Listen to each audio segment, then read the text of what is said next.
bremu kakra se sa akwa say obi e pede sofo pani asa bi owodin edin ho abo nam somo no so wonya link good yeti we da bia me kasa na me bo papa wo su bampadin e di entina ya me bo didin ya ho ya sofo ni bi kura ntamase ye shase ye no a nyame adom prophetic ne wo mu a ekeka no ho entimi obi a asofo obi ti say wo su bampa salifu opokunsia onyina krofo bi a omoye prophetic pillars founders omoye young pastors omo prophet omo see so ye ba se nkoda na ye hwe wo mo me inform di akọ papa osu be mpa me ni nyan nkanta ba me kan kure bi a tro se eda me ni be nyan nkanta se ya me dowala me da friends Rose Choice mukura na ha me di king be chen my god mini America because e brebi na ye fa form from growth room eba patase betie almost supernatural bomb pie say na what ni nyina kra no 3 days 2 days no mu a say bio ni shadow kra be to so kwa e be to so kwa de wa na nkom hia ho kom tete ye no entenye won ma say ye nyame de ya fa ho let us say indirectly no obetumi aka say wo impact wo ni impactation wo me so my god to say Joshua J my god ni impactation papa Joshua ya wo bia onyame yes because omo ele foundation bi okay amenne yen kola na ye ba yen so ye twa so aba osofo bi a wotie me e wo Ghana ha anase Africa wiase afana nyina me ka kire wo eja waja a wo tete wo se wo sign ho e de ne blessing e ko ba sofo fofura wa hwiase de ba cho papa si go bi ma me say o ya sofo na waja watete wote ase omui wote ase won kwa na wo se na woduru ba bia kohia asofo bi na wo de waja na si nchen na ehwehwanimu asofo die na wo de enimunyam ekoma asofo a wonnim wo wahyaase enim wo bre enim wo hwe na ono na occupy tight ekokotokoto no spiritual father wonnim ni awoye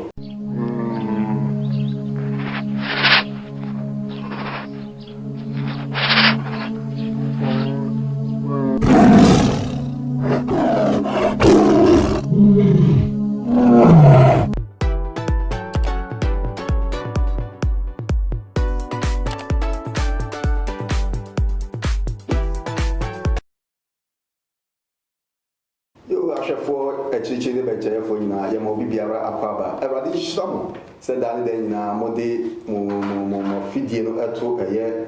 kwayem tv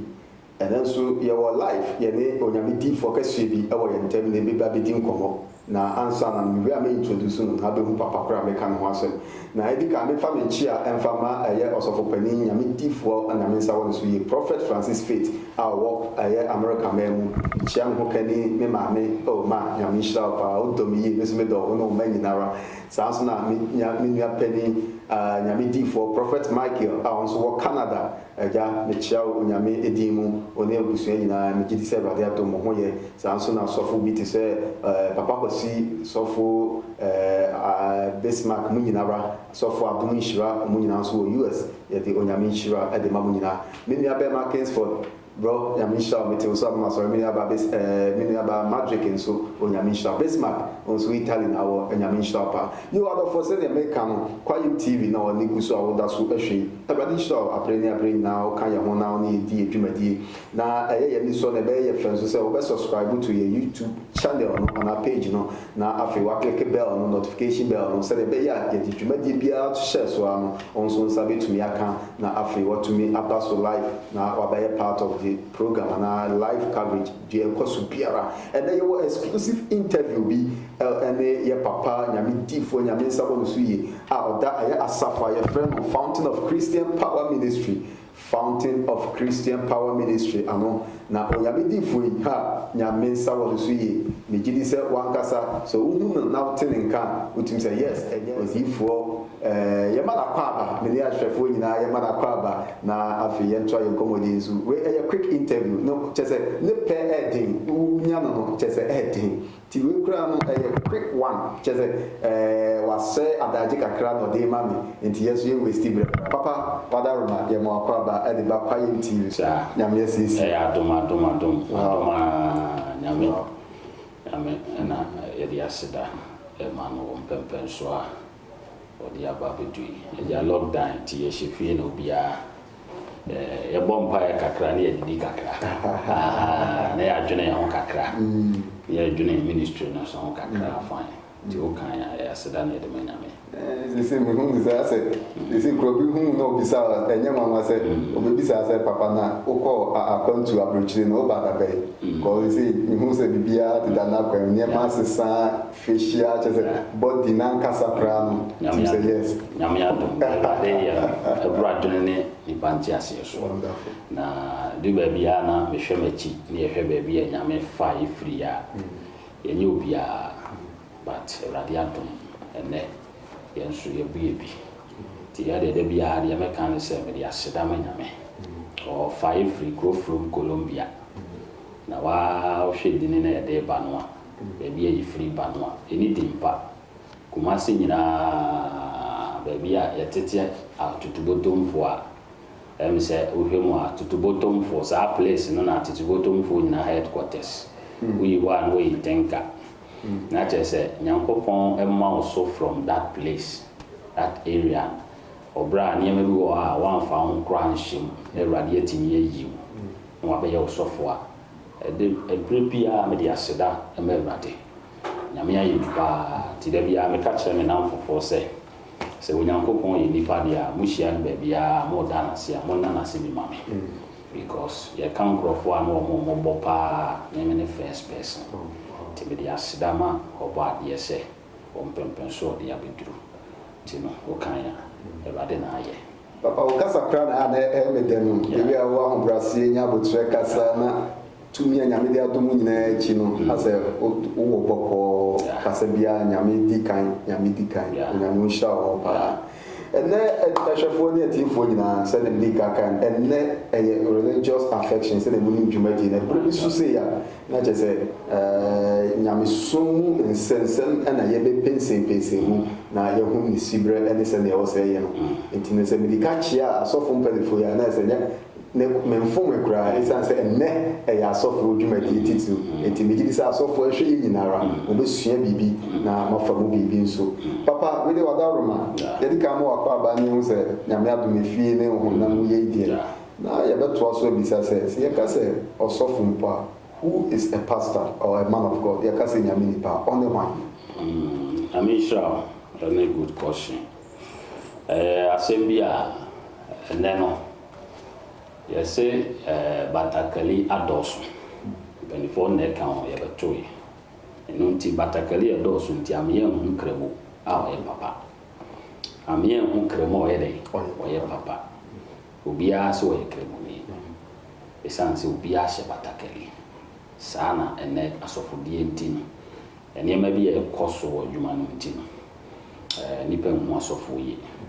na kɔhyɛn a obisa na yɛ asɛm a wotom asɔfo biara bɛbɔ ne bo na ne ti atwam ne sɛ yɛka sɛ sɔfo a wɔne hwan a sɔfo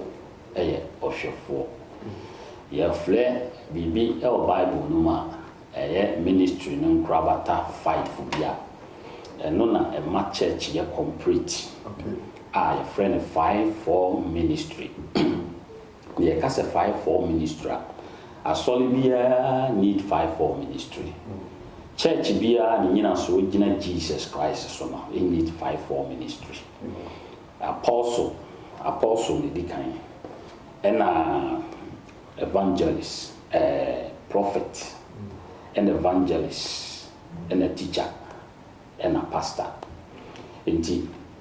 ɔsɔfoɔ adwumadie ɛyɛ saa dwumadie nnum yi apostle yɛ sɔfoɔ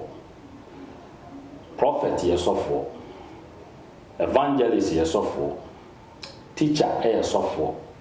ɛna pastor nso yɛ sɔfo na abubu sa sɛ saa nkrɔfo yi obi adwuma no sɛ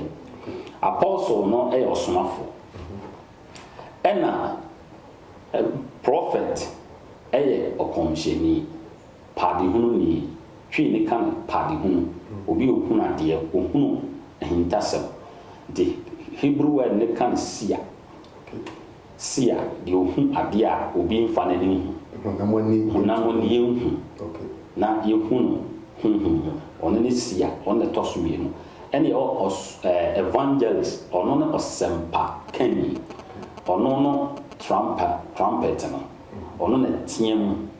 ɛtwe dɔm ɛde ba ɛbɔ kɔkɔ twe dɔm prophet nso bɔ kɔkɔ na ɛmɛkyerɛ adeɛ bi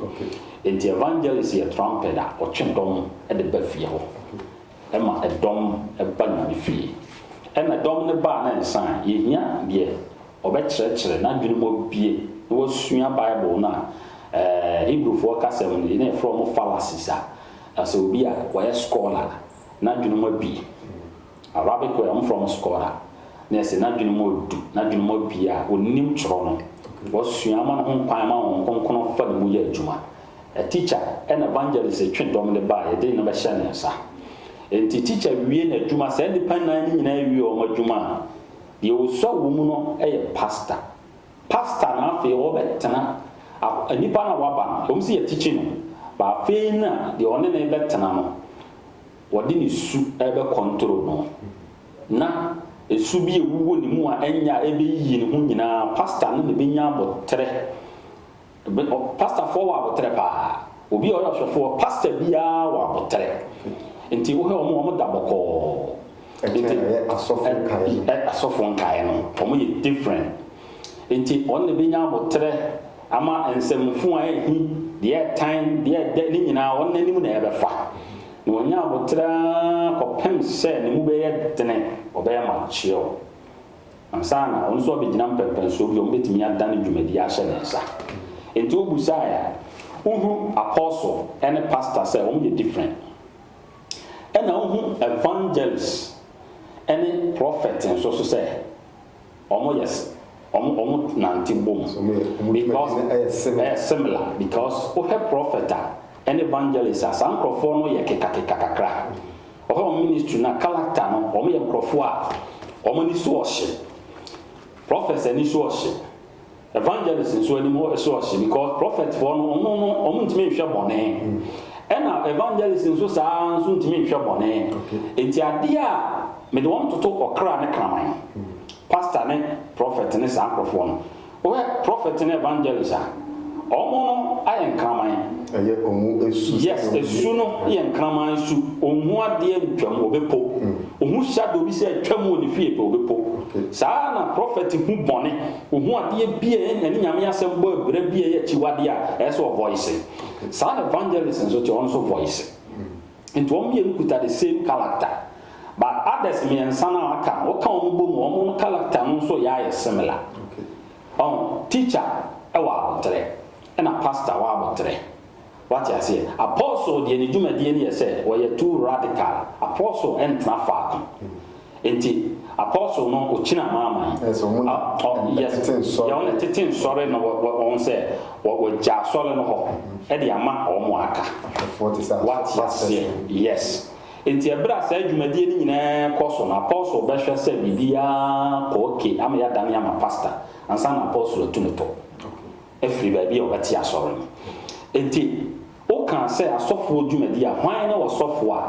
a ɔsɔfoɔ ne deɛ ɔka nyame asɛm ɔsɔfoɔ ne deɛ ɔka Jesus Christ ɛho asɛm because sɛ me ne kwan nokorɛ ɛne nkwa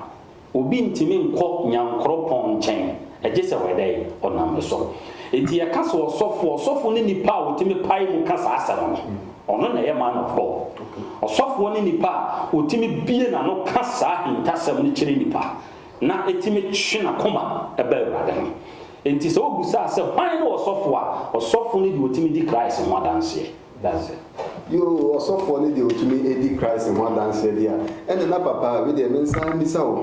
koshan yi bi sɛ ɛne sɛ obi frɛ no so ɔyɛ sɔfo a ɛdeɛ ne yɛ anaasɛ esu bɛn na wɔsɛ mehwɛ firi saa sɔfo anaasɛ nipa na ɔfrɛ ne ho sɔfo no esu ɛne ne yɛ bɛn ɛna ɛbɛma wɔn sɛ ampa wei deɛ ɔyɛ nyame sɔfo a nyame afrɛ no.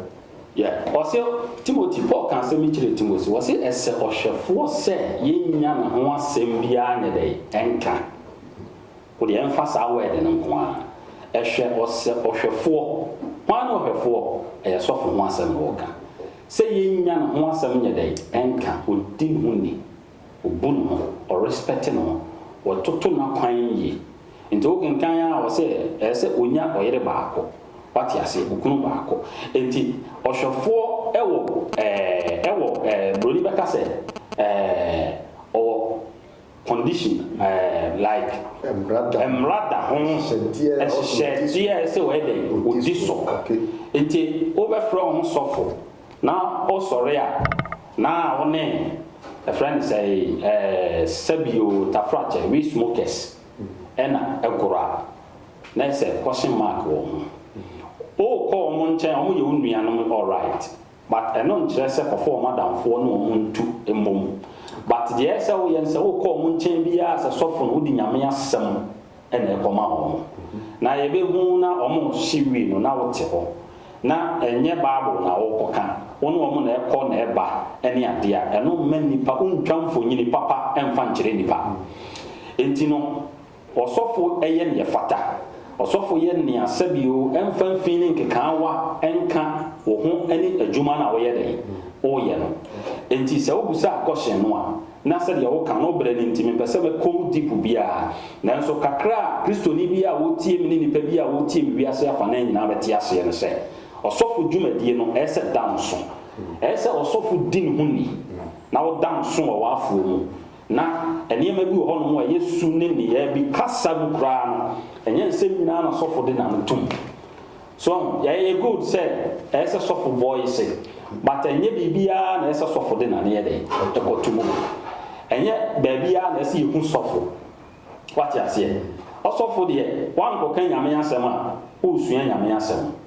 nti wokɔ asɔre wo fie ɛne wo mma ɛne wasɔre mma na anaasɛ wokɔ abɔnten akɔyɛ witness yes akɔka nyame asɛm ɔsɔfo ni kwan sɛ yɛhu place bi sɛ yɛbɛhu sɔfo na Sunday anɔpa na ɛsɛ ɔkɔ asɔre no ogyina park yes sɛdeɛ ɔmranteɛ no moka no yes na ɛno no bɔnsam wɔyɛ devil wɔyɛ wise what is nyawoni ana hɔ a na wɔde wia wo enti na ɛwɔ sɛ wɔn wɔde da because Paul say Satan wɔani yɛ mim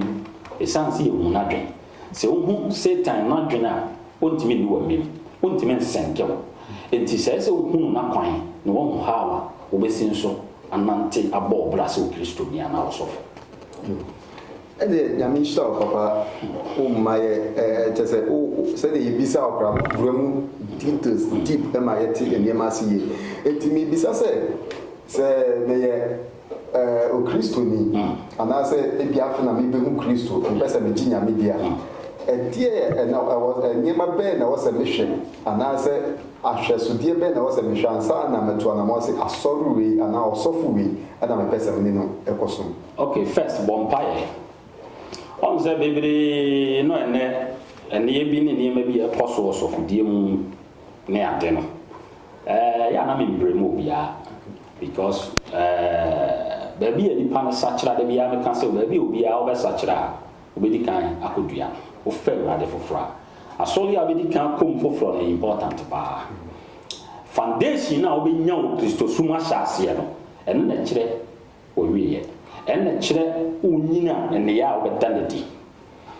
because yɛnom ne baabi a yɛfa a yɛwɔ apostolic nom fellowship bi mu ne house of faith man yɛkɔ faith convention ne asɔfoɔ bi yɛkɔ supernatural yɛkɔ tie iskudanaba mu ne osu bɛmpa mu ne ade those days no yɛnya training bi enti na me operate prophetic all right deɛ but me nyɛ me nneɛma sɛ others ebinom ko niema yie ba membremu won say won mfiri nyame yo but obekom no na root no foundation na wonyae no wanya father. Every pastor need a father. Tienie pa osofu bia we need a father unya eja said ye me matete ma saa na me so me wa eja ahemfo sinie ebi de be achi me ba no wo hia me wo do kasa mo na wo se bu achi no saa na me so me wo papa no mo a me so me hia o mo a me kasa na me so me se bu machi ebi de be achi enti se efia agani mo no etompan enti sa wo na ho se wo sofu a na Christian Christo ni papa bi na se wo ni spiritual father obi a wo hwem o sole anopa bia na ha mu a o hwe wo yere na wo hwe o man ni mu a de o toso me ensa o bible ne dika na wo hwe o yere ni mu wo hwe o ma de na wo hwe ahwe wani o wi a de o toso be for as a feel and o spiritual father what you say na esa o ko hwe no mo se ono se wo bon bra so mi ko ye ti o ye we ja no mo hwe intimate television you see ya no obetimi akọ hwe me sanema bia anko ya na afro kwaku ka ye se ya enkabewa so what you say no every pastor need a father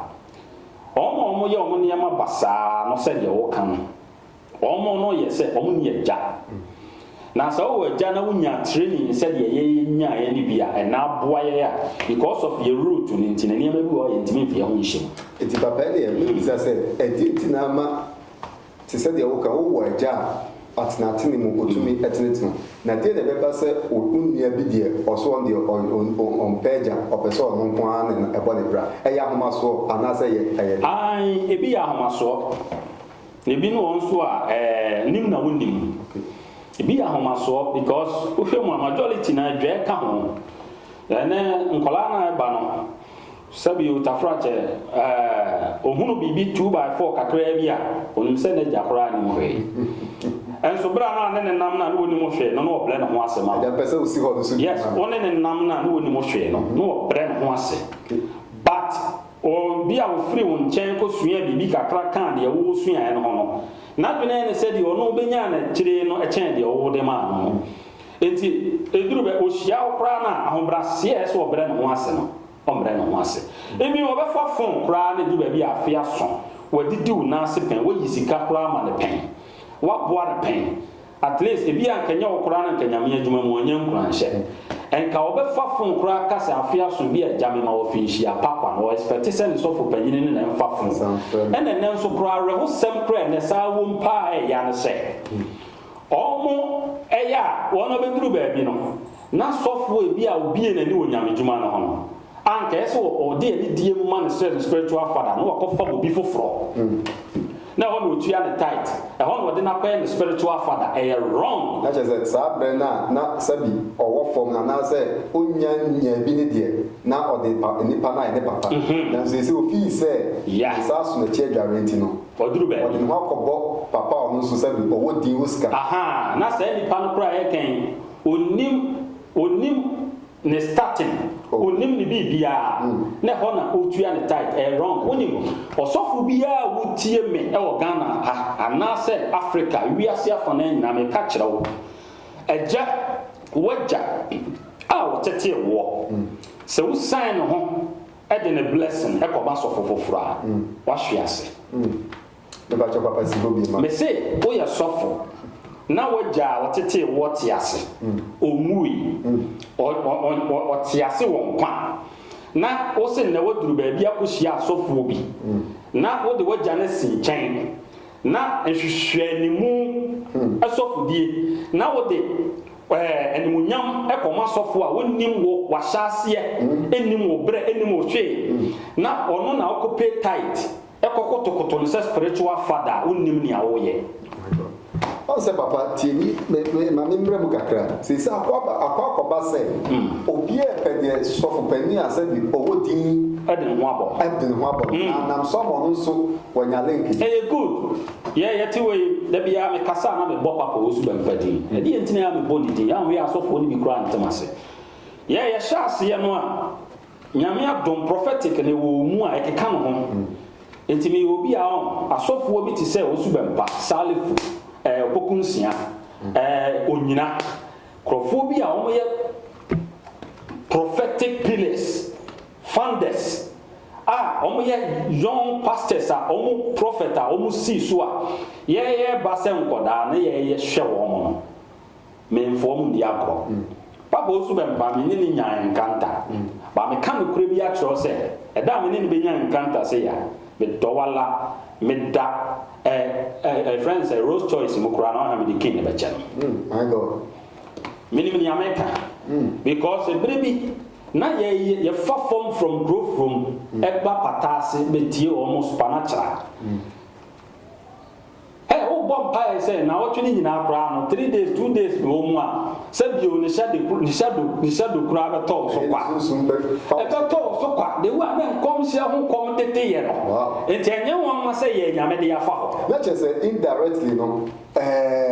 obetumi aka say wa impact wo ni impactation wo me so my god to say Joshua J my god ni impactation papa Joshua ya onyame yes because omo ele foundation bi okay amenne yen kola na ye ba yen so ye twa so aba no kure ba ko o ye young boy bia na se o mbra ho ase e ma sa ankrofo no a I tell you bra ho ase because obi na a fight e bra ni ye di adako Ebenezer matem o kuma se ha ni ye nkola afi na ye didi asofo Dixon mochi chese that time no ye twabo no. And so still now say any pe gina ma ministry no enti enye nwanwa say ene ministry na timi ye gina be duru ba bia ene wo hwe Ghana prophets do so sen pastors do so sen evangelists some prof nipa ihu prophet bebrebe ihu mo Ghana ha bebrebe ni na foundation ni nkrofo ya be bo mudi but asofo nkola e ba no emfa ni die ma wo what you say they say sometimes intina wa me am pe social media me pe social media me pe hwehwe ni mu niema me ye me bibia se me a de me metinya ya na me so enti se wo busa sansensem no a de ma e dis problem ne ba nyina e ye sa de no ya mi sure bete ade ba ku so be sa pe wo ho ne se edu se ya asofo mpo e wo so ye onyame di for de o kan pepepe se ne o so kan ya mi sure na me sa to so bi sa enche ye de ye dwumadi de bebe ye na me bi sa se papa o yo di fu e na o hwa nyame adwuma kan pa na unu anu bi anase mo ye the tia papa me to question am an say o hwe entokwa e koso nyame adwuma we enka we camp ni we say chese aye de e wo man ni mu me ba chawo o gidi say nyame adwuma kan e na mo nyina mo ye o kan adwuma no de no kredi ye adwuma no na ebinom nso se de na America no foundation na amwa bi no okay nti ebinom fa pem no ene ma bi eyi no ho ama omo laketens na nso no se ye kan brase asem no obesa ko back to the father ho na niam bu edi nsi kwan no so no onko ye de papa mi twa no o message bi aba elder owusu elder say papa you are making the point clear na say o kan kure o so ma talk o just o man ko kromoti so e de chiro ana Gilbert Asare so say the man is really making sense. Also o kanya asasem pa o kanya asasem. We nye nyansasem so akeke o kanya memu nyansasem. Message ni me besi ana wato aso na area ya sa to o bisa asem bai. E bisa say mo gidi se nyame adwuma kan pa e na they say hey to kana doso aso fo hu se de ya na emma o remfi